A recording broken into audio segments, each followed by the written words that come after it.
Hi നമസ്കാരം. നമ്മൾ സംസാരിക്കാൻ പോകുന്ന വിഷയം UGC university grant commission November 12 ഒരു നോട്ടിഫിക്കേഷൻ പുറത്തിറക്കിയിട്ട്, അതായത് ഡിസ്റ്റൻസ് എഡ്യൂക്കേഷനുമായി ബന്ധപ്പെട്ട് ഓൺലൈൻ ഡിസ്റ്റൻസ് ലേണിങ്ങും അതുപോലെ തന്നെ ഓൺലൈൻ ലേണിംഗ് ഇതുമായി ബന്ധപ്പെട്ടൊരു നോട്ടിഫിക്കേഷൻ വന്ന് അതുമായി ബന്ധപ്പെട്ട കാര്യത്തെക്കുറിച്ചാണ് സംസാരിക്കുന്നത്. നമുക്കറിയാം, നമ്മുടെ രാജ്യത്ത് അനേകം ആളുകൾ, മലയാളികളാണെങ്കിലും മറ്റ് സംസ്ഥാനങ്ങളിലെ ആളുകളാണെങ്കിലും ഈ ഡിസ്റ്റൻസ് എഡ്യൂക്കേഷനെ അതുപോലെ ഓൺലൈൻ ലേണിങ്ങിനെയൊക്കെ ആശ്രയിക്കുന്ന ഒരുപാട് പേരുണ്ട്. പക്ഷേ പുതിയ ലിസ്റ്റ് പ്രകാരം ചില യൂണിവേഴ്സിറ്റികളെയൊക്കെ അതിൽ നിന്നും ഒഴിവാക്കിയിട്ടുണ്ട്. ഇവിടെ നിങ്ങൾക്ക് 1-2-3 എക്സാമ്പിൾസ് കാണാം.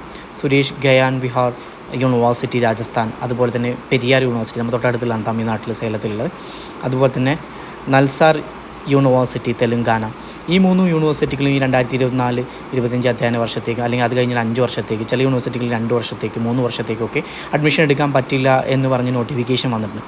അതുപോലെ ചില പ്രോഗ്രാമുകൾ ഒരിക്കലും ഈ പറഞ്ഞ ഡിസ്റ്റൻസ് എഡ്യൂക്കേഷൻ കൊടുക്കരുത് എന്ന് പറഞ്ഞിട്ടുണ്ട്. എഞ്ചിനീയറിങ്, മെഡിക്കൽ, അതുപോലെ തന്നെ physiotherapy, occupational therapy, pharmacy, nursing, dental, architecture, law, അതുപോലെ തന്നെ agriculture, horticulture, hotel management, catering technology, culinary science, അതുപോലെ aircraft maintenance, visual arts and sports, aviation, ഇതുപോലുള്ള പ്രോഗ്രാമുകൾ, അവരുടെ UG PG പ്രോഗ്രാമുകളും അതുപോലെ തന്നെ മറ്റെല്ലാ പ്രോഗ്രാമുകളുടെയും MPhil PhD പ്രോഗ്രാമുകളും ഇൻ ഓൾ ഡിസിപ്ലിൻ എന്ന് പറഞ്ഞാൽ, അതുപോലെ ഓപ്പൺ ഡിസ്റ്റൻസ് ലേണിംഗ് OLD അല്ലെങ്കിൽ ഓൺലൈൻ മോഡിലോ പ്രൊഹിബിറ്റഡ് ആണ് എന്ന് പറഞ്ഞിട്ടുണ്ട്. ഇത്രയും കോഴ്സുകൾ ഒരിക്കലും നിങ്ങൾക്ക് ഓൺലൈനിൽ വേറെ ഏതെങ്കിലും സ്ഥാപനങ്ങൾ നിങ്ങൾക്ക് വേണ്ടി പ്രൊവൈഡ് ചെയ്യുന്നുണ്ട് പറഞ്ഞത് അപ്പം തന്നെ മനസ്സിലാക്കുക, അത് തട്ടിപ്പാണെന്ന് മനസ്സിലാക്കുക. അതുപോലെ തന്നെ നേരത്തെ പറഞ്ഞ യൂണിവേഴ്സിറ്റികളുടെ കാര്യം പറയുമ്പോൾ നിങ്ങൾ ശ്രദ്ധിക്കുക. സാധാരണ സെൻട്രൽ യൂണിവേഴ്സിറ്റികളും സ്റ്റേറ്റ് യൂണിവേഴ്സിറ്റികളും അതുപോലെ പ്രൈവറ്റ് യൂണിവേഴ്സിറ്റികളും ഡീംഡ് യൂണിവേഴ്സിറ്റികളൊക്കെയാണ് ഡിസ്റ്റൻസ് എഡ്യൂക്കേഷൻ നൽകാറ്. അപ്പോൾ നമുക്ക് ഈ നോട്ടിഫിക്കേഷനിൽ എന്തൊക്കെയാണ് പറഞ്ഞിരുന്നത് വിശദമായിട്ട് നോക്കാം. കാരണം ഈ നോട്ടിഫിക്കേഷൻ്റെ ബേസിലാണ് നമ്മൾ ഈ കാര്യങ്ങൾ മുന്നോട്ട് പോകുന്നത്. റെഗുലർ ക്ലാസ്സുകൾ പ്രവേശനം കിട്ടാത്തവരും ജോലി ചെയ്തുകൊണ്ട് പഠിക്കാൻ ആഗ്രഹിക്കുന്നവരും തിരഞ്ഞെടുക്കുന്ന വഴിയാണ് വിദൂര വിദ്യാഭ്യാസം, ODL, ഓപ്പൺ ഡിസ്റ്റൻസ് ലേണിംഗ്, മറ്റൊരു രീതിയിൽ ഓൺലൈൻ ലേണിംഗ്, OL. ഏത് പ്രായക്കാർക്കും തുടർ പഠനം സാധ്യമാക്കുക എന്നുള്ളതാണ് ഈ രീതിയുടെ പ്രത്യേകത. ഇരു സമ്പ്രദായങ്ങളിലും പഠനാവസരം നൽകുന്ന ഒട്ടേറെ കേന്ദ്രങ്ങളുള്ളതിനാൽ കോഴ്സുകളും പഠന സമയവും തിരഞ്ഞെടുക്കാൻ വിദ്യാർത്ഥികൾക്ക് സ്വാതന്ത്ര്യമുണ്ട്. ഇത് തന്നെയാണ് ഇതിൻ്റെ ഏറ്റവും വലിയ പ്രത്യേകത. അതുകൊണ്ട് തന്നെ നമ്മുടെ രാജ്യത്ത് പല സ്ഥാപനങ്ങളും നിങ്ങൾക്ക് കാണാൻ സാധിക്കും. നിങ്ങളുടെ നാട്ടിലും അതിൽ നിങ്ങൾ വേറെ യാത്ര ചെയ്യുമ്പോഴൊക്കെ കാണാം, പല ഏജൻസികളും ഇതൊക്കെ പ്രൊവൈഡ് ചെയ്യുന്ന പോലെയൊക്കെ കാണിച്ചിട്ടുണ്ട്. ഇവർ ഇന്ന യൂണിവേഴ്സിറ്റിയുടെ സംബന്ധം ചെയ്യും. കാരണം രാജ്യത്തിന് എവിടെയും നിങ്ങൾക്ക് രജിസ്റ്റർ ചെയ്യാം, അതൊന്നും കുഴപ്പമില്ല. പക്ഷേ ഏത് യൂണിവേഴ്സിറ്റിയിലും നിങ്ങൾക്ക് രജിസ്റ്റർ ചെയ്ത് ചെയ്യുന്നതുകൊണ്ടൊന്നും ഒരു പ്രശ്നമില്ല. പക്ഷേ അതാത് യൂണിവേഴ്സിറ്റികളുടെ ക്യാമ്പസുകളിൽ അവിടെ മാത്രമേ എക്സാമിനേഷൻ കണ്ടക്ട് ചെയ്യാൻ പറ്റുള്ളൂ, അല്ലെങ്കിൽ അവരുടെ സ്റ്റഡി സെൻ്റർ ആയിട്ടുള്ള അവിടെ മാത്രമേ ചെയ്യാൻ പറ്റുള്ളൂ. അങ്ങനെ കുറേ നിർബന്ധനകളുണ്ട്. പക്ഷേ പലപ്പോഴും ഇതൊന്നും മനസ്സിലാക്കാതെയാണ് പല വിദ്യാർത്ഥികളും ഇതിനു വേണ്ടി അഡ്മിഷൻ എടുക്കുകയും അവസാനം അവർക്ക് ഇതുമായി ബന്ധപ്പെട്ട് സർട്ടിഫിക്കറ്റ് നഷ്ടമാവുക, ക്യാഷ് നഷ്ടമാവുന്ന ഒരു സാഹചര്യങ്ങൾ ഉണ്ടാവാറുണ്ട്. അതുപോലെ തന്നെ ഇതിൻ്റെ മറ്റു പ്രത്യേകത നിത്യയാത്ര നമുക്ക് ഒഴിവാക്കാൻ പറ്റും. അതുപോലെ തന്നെ കുറഞ്ഞ ചിലവിൽ പഠിക്കാം തുടങ്ങിയ പല മെച്ചങ്ങളുണ്ട്. പക്ഷേ വിദ്യാലയങ്ങളിലെത്തി പലരുമായി സമ്പർക്കം പുലർത്താനുള്ള സാമൂഹിക ജീവിത പരിശീലനം തീരെ ഇല്ലാത്തതും ഇതിൻ്റെ ഒരു ദോഷമാണ്. മാത്രമല്ല, ഇങ്ങനെ നേടുന്ന യോഗ്യതകൾക്ക് വേണ്ടത്ര അംഗീകാരം കിട്ടില്ല എന്നും വരാം. അതുകൊണ്ട് തന്നെ വിദൂര അല്ലെങ്കിൽ ഓൺലൈൻ വിദ്യാഭ്യാസം വാഗ്ദാനം ചെയ്യപ്പെടുന്ന കപട സ്ഥാപനങ്ങളും രംഗത്തുണ്ട്. അംഗീകാരമില്ലാത്ത കോഴ്സുകൾ നടത്തുക, ഒരു കോഴ്സിന് അനുമതി നേടിയിട്ട് അനധികൃതമായി മറ്റു കോഴ്സുകൾ നടത്തുക, അംഗീകാരം പിൻവലിച്ചിട്ടും കോഴ്സുകൾ തുടരുക മുതലായ തട്ടിപ്പുകളും ഇതിലുണ്ട്. ഇത്തരം ചതിക്കുഴിയിൽ വീഴാതിരിക്കാൻ UGC കഴിഞ്ഞ 11 വിജ്ഞാപനത്തിലൂടെ മുന്നറിയിപ്പ് നൽകിയിട്ടുണ്ട്. ഇതിലെ മുഖ്യ സൂചനകളാണ് ഇന്ന് നമ്മൾ പറയാൻ പോകുന്നത്. ഗ്രാജുവേറ്റ്, അതുപോലെ പോസ്റ്റ് ഗ്രാജുവേറ്റ്, ത്രിവത്സര ഡിഗ്രി പ്രോഗ്രാമുകൾ, അതുപോലെ PG ഡിപ്ലോമ പ്രോഗ്രാമുകൾ, വിദൂര ഓൺലൈൻ ശൈലിയിൽ നടത്തുന്ന മാനദണ്ഡങ്ങൾ അതിനെല്ലാം കൂടി UGC മാനദണ്ഡങ്ങൾ ആവിഷ്കരിച്ചിട്ടുണ്ട്. പ്രവേശിക്കാൻ ഉദ്ദേശിക്കുന്ന സ്ഥാപനത്തിന് ഇത്തരം പ്രോഗ്രാമുകൾ നടത്താൻ അംഗീകാരമുണ്ടെന്ന് ഉറപ്പാക്കണം. അംഗീകൃത സ്ഥാപനങ്ങളുടെ പട്ടിക UGC ഡിസ്റ്റൻസ് എഡ്യൂക്കേഷൻ വെബ്സൈറ്റിലുണ്ട്. ഈ വെബ്സൈറ്റ് ഞാൻ നിങ്ങൾക്ക് കാണിച്ചു തരാം. അതിനകത്ത് എവിടെയാണ് ഇത് കൊടുക്കുന്നതെല്ലാം കാണിച്ചു തരാം. അതുപോലെ തന്നെ ഓരോ സ്ഥാപനത്തിലും ഏതേത് പ്രോഗ്രാമുകൾക്കാണ് ഏതേത് വർഷങ്ങളിലേക്കാണ് അംഗീകാരമുള്ളതെന്നും സൈറ്റിൽ നിന്ന് അറിയാൻ സാധിക്കും. നിങ്ങൾ അപ്ലൈ ചെയ്യുമ്പോൾ നിങ്ങൾ ശ്രദ്ധിക്കേണ്ട കാര്യം, നിങ്ങൾ ഏത് കോഴ്സിന് അപ്ലൈ ചെയ്യുന്നു, അതിൽ ഏത് യൂണിവേഴ്സിറ്റി, ആ യൂണിവേഴ്സിറ്റി ലിസ്റ്റിലുണ്ടോ നോക്കുക, സൈറ്റിലുണ്ടോ നോക്കുക. ആ യൂണിവേഴ്സിറ്റിക്ക് അംഗീകാരം കിട്ടിയെന്ന കോഴ്സുകൾ നിങ്ങൾ ചെയ്യാൻ ഉദ്ദേശിക്കുന്ന കോഴ്സ് ഉണ്ടോ നോക്കുക. അത് നിങ്ങൾ ഈ വർഷമാണ് അഡ്മിഷൻ എടുക്കുന്നുണ്ടെങ്കിൽ ഈ വർഷത്തേക്ക് ആ കോഴ്സ് ഉണ്ടോ നോക്കുക. ഈ 3 കാര്യങ്ങൾ ഉറപ്പുണ്ടെങ്കിൽ മാത്രമേ നിങ്ങൾ അഡ്മിഷനെ കുറിച്ച് ചിന്തിച്ചാൽ മതി. അതായത് യൂണിവേഴ്സിറ്റിക്ക് അവിടെ ആ ലിസ്റ്റിൽ യൂണിവേഴ്സിറ്റി ഉണ്ട് അല്ലെങ്കിൽ ആ കോഴ്സ് ഉണ്ട് എന്ന് നോക്കിയിട്ട് മാത്രം നിങ്ങൾ അഡ്മിഷൻ എടുക്കരുത്. ഈ 3 കാര്യങ്ങൾ നിങ്ങൾ ശ്രദ്ധിക്കുക. സൈറ്റിലെ ODL അല്ലെങ്കിൽ OL ബോക്സുകളിൽ ബന്ധപ്പെട്ട വർഷങ്ങൾ ക്ലിക്ക് ചെയ്ത് അതാത് വർഷം, ഇപ്പം നിങ്ങൾ ഈ ഒരു 2024-25 അക്കാഡമിക് ഇയറിലേക്കാണ് അഡ്മിഷൻ എടുക്കുന്നുണ്ടെങ്കിൽ ആ വർഷത്തേക്ക് ആ യൂണിവേഴ്സിറ്റിക്ക് നിങ്ങൾ ഉദ്ദേശിക്കുന്ന കോഴ്സിന് അഡ്മിഷൻ ഉണ്ടെന്ന് ഉറപ്പാക്കിയ ശേഷം മാത്രം അഡ്മിഷൻ എടുക്കാം. ഇനി എൻറോൾമെൻറ്റ് വ്യവസ്ഥകളാണ് പറയുന്നത്. 2024-25 വർഷത്തെ ODL പ്രവേശനം നവംബർ 15 ശേഷം ഒരിക്കലും നടത്താൻ പാടില്ല.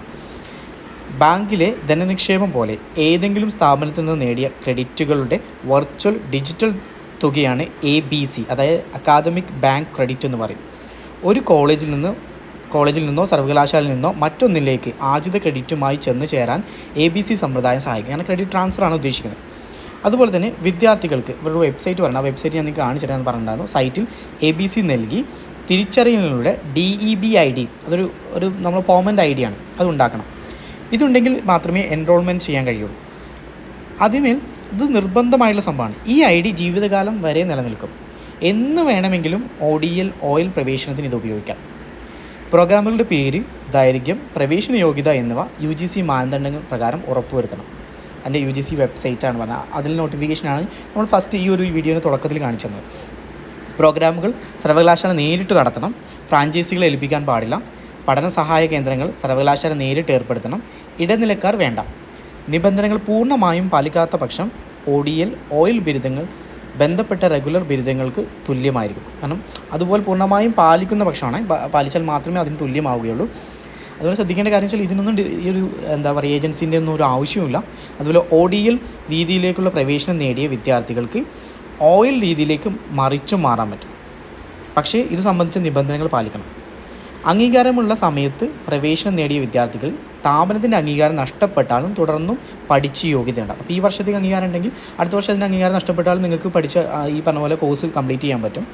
പ്രവേശനം, സമ്പർക്ക ക്ലാസ്, കോണ്ടാക്ട് ക്ലാസ് എന്ന് പറയാറുണ്ട്. അതുപോലെ പരീക്ഷ തുടങ്ങിയ എല്ലാ അക്കാദമിക പ്രവർത്തനങ്ങളും സ്ഥാപനത്തിൻ്റെ അധികാര പരിധിയിൽ മാത്രമേ നടത്താൻ പാടുള്ളൂ. പക്ഷേ ഇന്ത്യയിൽ ഏത് പ്രദേശത്തുള്ളവർക്കും ഏത് സ്ഥാപനങ്ങളിലും എൻറോൾ ചെയ്യാം. UGC ലിസ്റ്റിലുള്ള ഏത് സ്ഥാപനത്തിലേക്കും ഇന്ത്യയിൽ എവിടെയുള്ളവർക്കും എൻറോൾ ചെയ്യാൻ പറ്റും. UGCയുടെ ഡിസ്റ്റൻസ് എഡ്യൂക്കേഷന് വേണ്ടിയിട്ട് മാത്രമായിട്ടൊരു വെബ്സൈറ്റ് ഉണ്ട്. അതാണിത്, university grant commission distance education bureau എന്നാൽ. അതാണ് നേരത്തെ പറഞ്ഞ വെബ്സൈറ്റ് മുകളിൽ തന്നെ നോക്കും നിങ്ങൾ. ആ ഒരു ബോക്സ് കണ്ടോ, അതിനകത്ത് കോഴ്സുകൾ ഏതൊക്കെയാണ് എൻഡായിട്ടുള്ള എഴുതിയിരിക്കുന്നത്, അതിൻ്റെ കാറ്റഗറി കോഴ്സുകൾ ഏതൊക്കെയാണ്, അല്ലെങ്കിൽ കോളേജസ് റെക്കഗ്നൈസ് ചെയ്തിരിക്കുന്ന സ്ഥാപനങ്ങൾ ഏതാണ്, അതൊക്കെ ലിങ്ക് കൊടുത്തിട്ടുണ്ട്. പിന്നെ റെഗുലേഷൻസ് കൊടുത്തിട്ടുണ്ട് ഓരോ വർഷത്തിൽ. ഇപ്പോൾ 2024-25 റെഗുലേഷൻസ് ഉണ്ട്. എല്ലാ വർഷത്തെയും റെഗുലേഷൻസ് കൊടുത്തിട്ടുണ്ട്. റെക്കഗ്നൈസ് ചെയ്ത ഇൻസ്റ്റിറ്റ്യൂഷൻസിൻ്റെ ലിസ്റ്റ് ഉണ്ട്.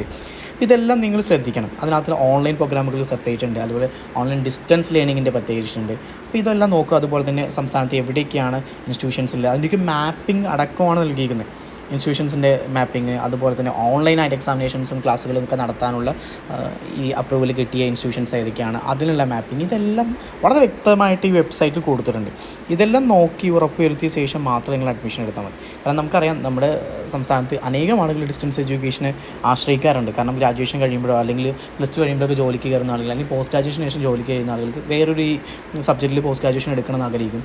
അല്ലെങ്കിൽ ഈ പറഞ്ഞ പോലെ മറ്റ് പല കോഴ്സുകൾ അഡീഷണൽ ആയിട്ട് ചെയ്യണമെന്ന് ആഗ്രഹിക്കും. അപ്പോഴൊക്കെ ഡിസ്റ്റൻസ് എഡ്യൂക്കേഷൻ ഒരു ഓപ്ഷനായിട്ട് എടുക്കാറുണ്ട്. വർക്ക് ചെയ്യുന്ന ആളുകൾ, അല്ലെങ്കിൽ പോയി പഠിക്കാൻ ബുദ്ധിമുട്ടുള്ള ആളുകൾ, അല്ലെങ്കിൽ വീട്ടമ്മമാർ, ഇവരൊക്കെ എടുക്കാറുണ്ട്. പക്ഷേ ഇവരൊക്കെയാണ് മിക്കവാറും ഇത്തരത്തിലുള്ള ചതിക്കുഴിയിൽ പെടാറുള്ളത്.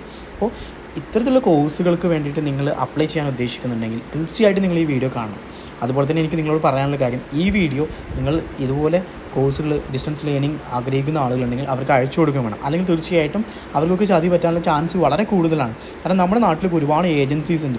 പല പേരുകളിൽ ഈ പറഞ്ഞ പോലെ ഡിസ്റ്റൻസ് എഡ്യൂക്കേഷൻ നേടിത്തരും, അല്ലെങ്കിൽ 1 വർഷം കൊണ്ട് PG കംപ്ലീറ്റ് ചെയ്യാം, അല്ലെങ്കിൽ 1 വർഷം കൊണ്ട് UG കംപ്ലീറ്റ് ചെയ്യാം എന്നൊക്കെ പറഞ്ഞിട്ട് നമ്മളോട് പറയാം. അല്ലെങ്കിൽ ഒന്ന് എക്സാം എഴുതിയാൽ മതി, അല്ലെങ്കിൽ നിങ്ങൾ ഫീസ് അടച്ചാൽ മതി, ബാക്കി കാര്യങ്ങൾ ഞങ്ങൾ ചെയ്യുമെന്നൊക്കെ പറഞ്ഞിട്ട് തെറ്റിദ്ധരിക്കപ്പെടുന്ന ഒരുപാട് ഏജൻസികളുണ്ട്. അതൊരു ബിസിനസ് ആക്കി കൊണ്ടു നടക്കുന്ന കുറേ തട്ടിപ്പ് ഏജൻസികളുണ്ട്.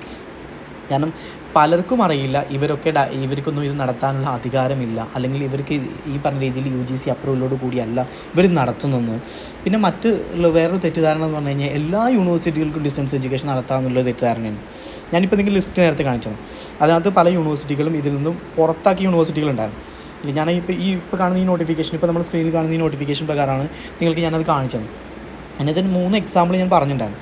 രാജസ്ഥാനിലെ ഒരു യൂണിവേഴ്സിറ്റി, തമിഴ്നാട്ടിലെ ഒരു യൂണിവേഴ്സിറ്റി, അതുപോലെ തന്നെ 3 യൂണിവേഴ്സിറ്റികളുടെ കാര്യം ഞാൻ നിങ്ങൾ പറഞ്ഞു. തെലങ്കാനയുടെ യൂണിവേഴ്സിറ്റി അടക്കം 3 യൂണിവേഴ്സിറ്റികളുടെ കാര്യം പറഞ്ഞു. ഇവർക്കൊക്കെ രാജസ്ഥാനിലെ യൂണിവേഴ്സിറ്റിക്ക് 5 നടത്താൻ പറ്റില്ല എന്ന് പറയും. പെരിയാർ യൂണിവേഴ്സിറ്റിക്ക് 2 വർഷത്തേക്ക് ഇനി ഡിസ്റ്റൻസ് എഡ്യൂക്കേഷൻ നടത്താൻ പറ്റില്ല എന്ന് പറയുന്നത്. അതുപോലെ നോട്ടിഫിക്കേഷൻ ഉണ്ടോ, അങ്ങനെ ബാൻ ചെയ്ത ഇൻസ്റ്റിറ്റ്യൂഷൻ ആണോ, അല്ലെങ്കിൽ ഞാൻ ചെയ്യാൻ ഉദ്ദേശിച്ചിരുന്ന കോഴ്സ് ഞാൻ നേരത്തെ ലിസ്റ്റ് കാണിച്ചത് ആ കോഴ്സുകൾപ്പെട്ട കോഴ്സാണെങ്കിൽ ഒരിക്കലും ഒരു യൂണിവേഴ്സിറ്റികൾക്കും അത് ചെയ്യാൻ പറ്റില്ല. അപ്പോൾ ഇതൊക്കെ ഉണ്ടോ എന്ന് ഉറപ്പാക്കിയ ശേഷം മാത്രം നമ്മൾ ഈ ഡിസ്റ്റൻസ് എഡ്യൂക്കേഷൻ അപ്ലൈ ചെയ്താൽ മതി. അപ്പോൾ പ്രിയമുള്ളവരെ, ഈ ഒരു ഇൻഫർമേഷൻ നിങ്ങൾക്കെല്ലാവർക്കും ഉപകാരപ്രദമായി എന്ന് വിശ്വസിക്കുന്നു. ഇതുപോലെ എഡ്യൂക്കേഷൻ റിലേറ്റഡ് ആയിട്ടുള്ള കൂടുതൽ വീഡിയോസ് കാണാൻ നമ്മുടെ ചാനൽ സബ്സ്ക്രൈബ് ചെയ്യുക. അതുപോലെ തന്നെ ഈ വിവരം മറ്റുള്ളവരിലേക്ക് കൂടി എത്തിക്കുവാൻ മാക്സിമം ഷെയർ ചെയ്യുക. നിങ്ങളുടെ വിലയേറിയ നിർദ്ദേശങ്ങളും അഭിപ്രായങ്ങളും ഈ വീഡിയോയ്ക്ക് താഴെ കമൻറ്റ് ചെയ്യുക. അപ്പോൾ എല്ലാവർക്കും നല്ലൊരു ദിവസം ആശംസിച്ചുകൊണ്ട് ഇന്നത്തേക്ക് വിടവാങ്ങുന്നു. ഞാൻ ഹാരിഷ് പൂക്കോടൻ.